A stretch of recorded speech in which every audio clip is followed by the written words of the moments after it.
In this video, we're going to look at the type of bias that we might get when making mistakes in the way we sample.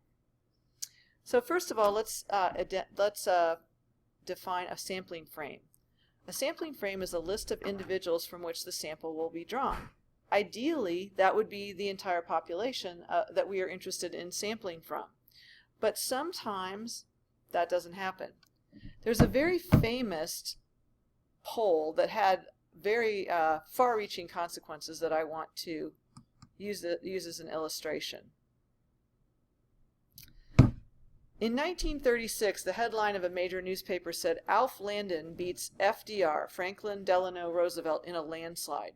I imagine none of you recall a president named Alf Landon. That's because he didn't get elected, and yet the newspaper headline said he had been elected. Why did that happen?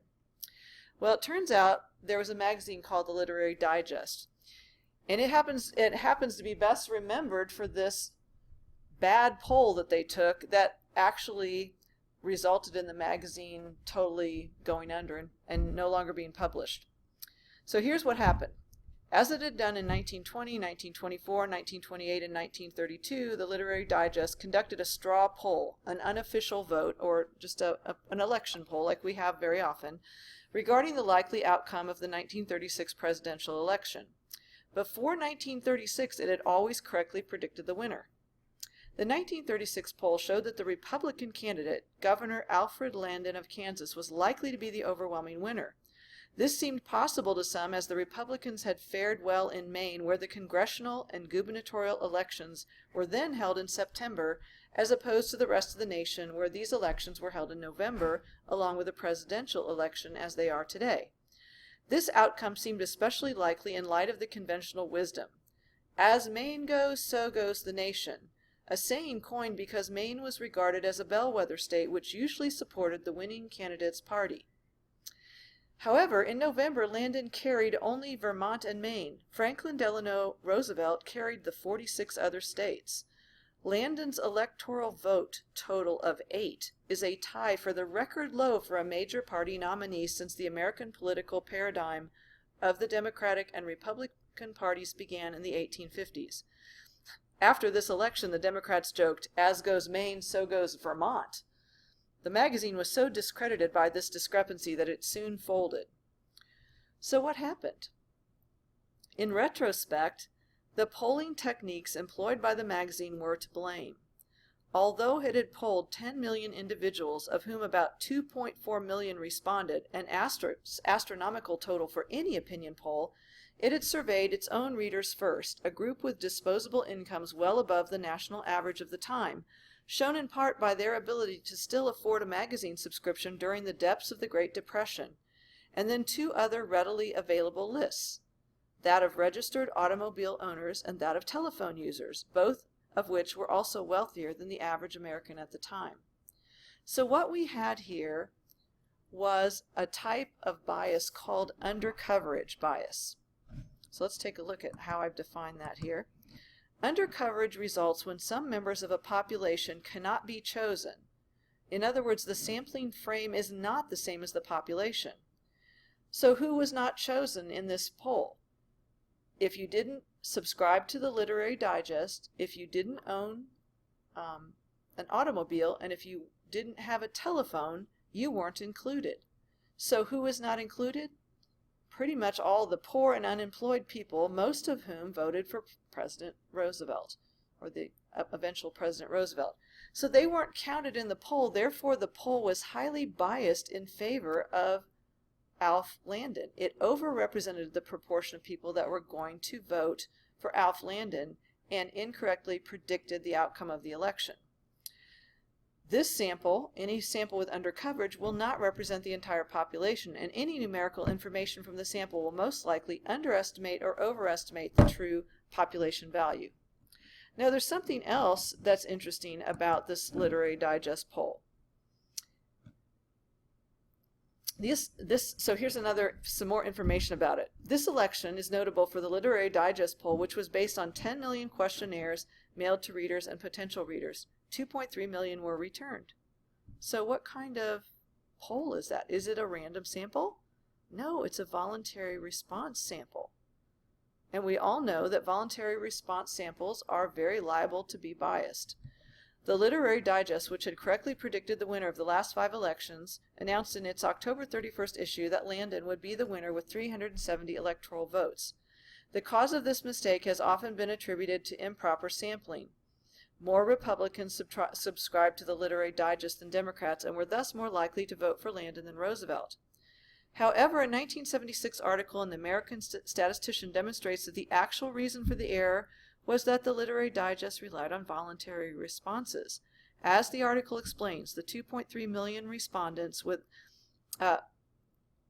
returned their questionnaires represented only that subset of the population with a relatively intense interest in the subject at hand, and as such constitute in no sense a random sample.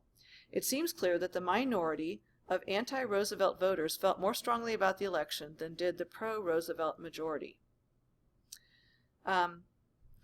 When you look at the discrepancy, they predicted 370 electoral votes. I'm not sure where I found that piece of information, but there was 370 electoral votes predicted by the magazine for Governor Alf Landon.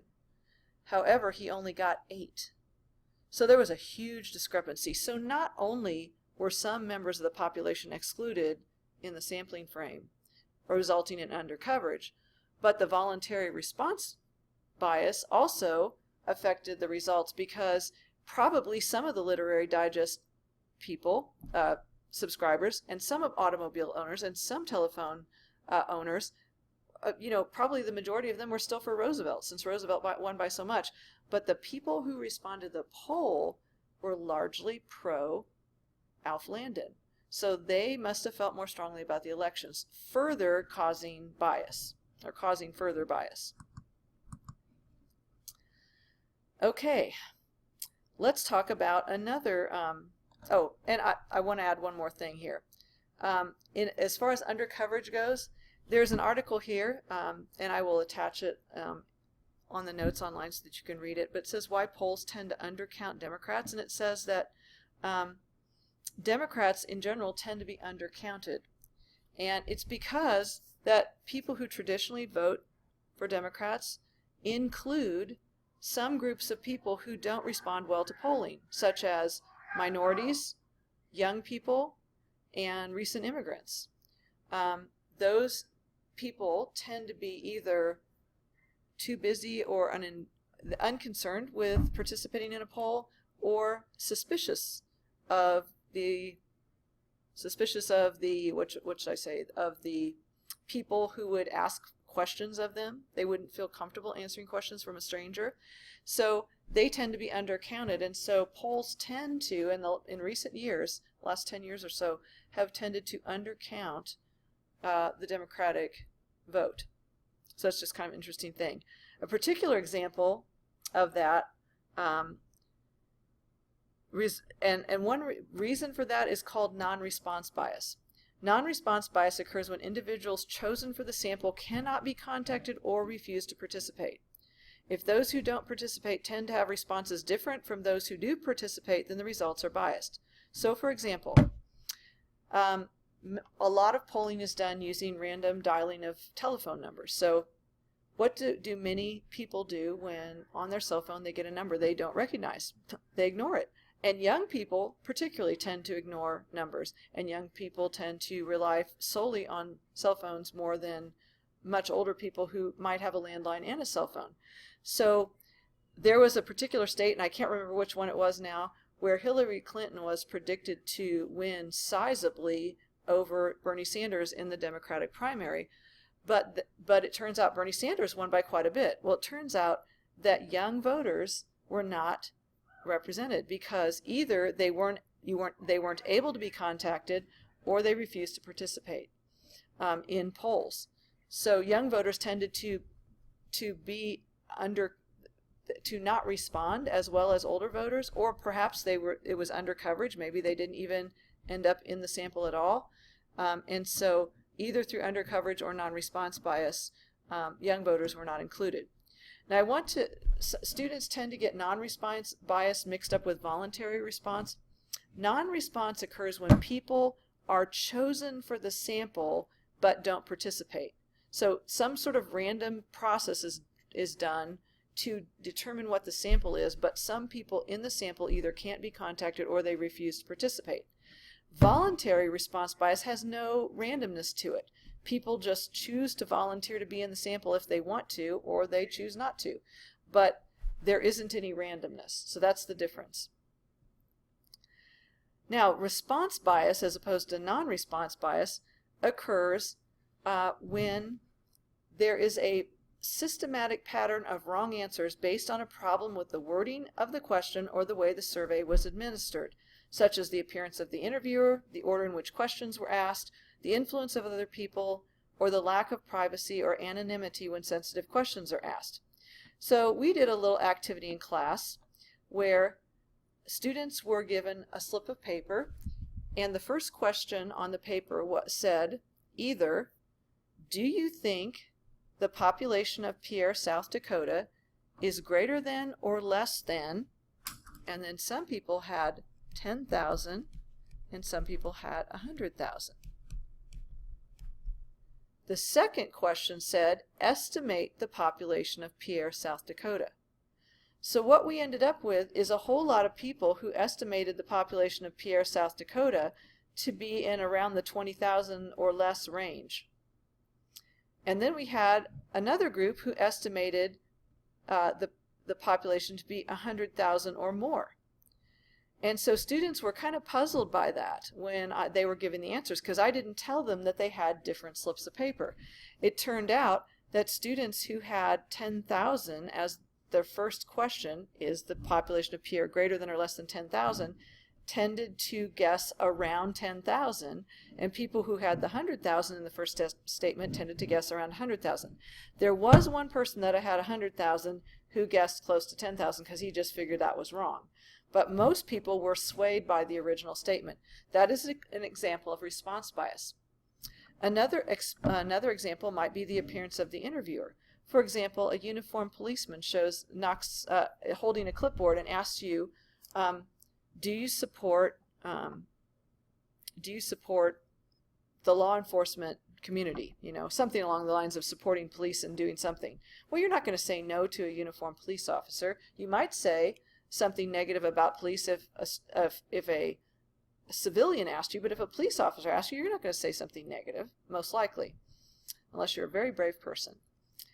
The order in which questions were asked, so that kind of, if I had asked, estimate the population of Pierre, South Dakota, and then asked, do you think it's greater than less than 10,000 or 100,000, that might have changed the responses when people guessed first. I don't know.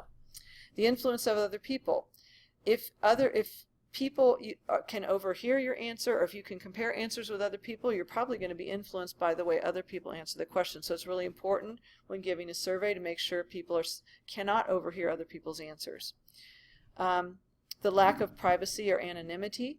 If someone asked you, have you ever stolen anything in your life, and you were just supposed to reply directly to them face to face, people might have a tendency to lie about it if they actually did, because they don't want to be seen as someone who stole something. But if you gave them a slip of paper and asked them to write it on a piece of paper with not their name on it, folded up and put it in a box, they might be more likely to be honest. So if something is potentially embarrassing or private or whatever, anonymity is important, or not having other people overhear your answers.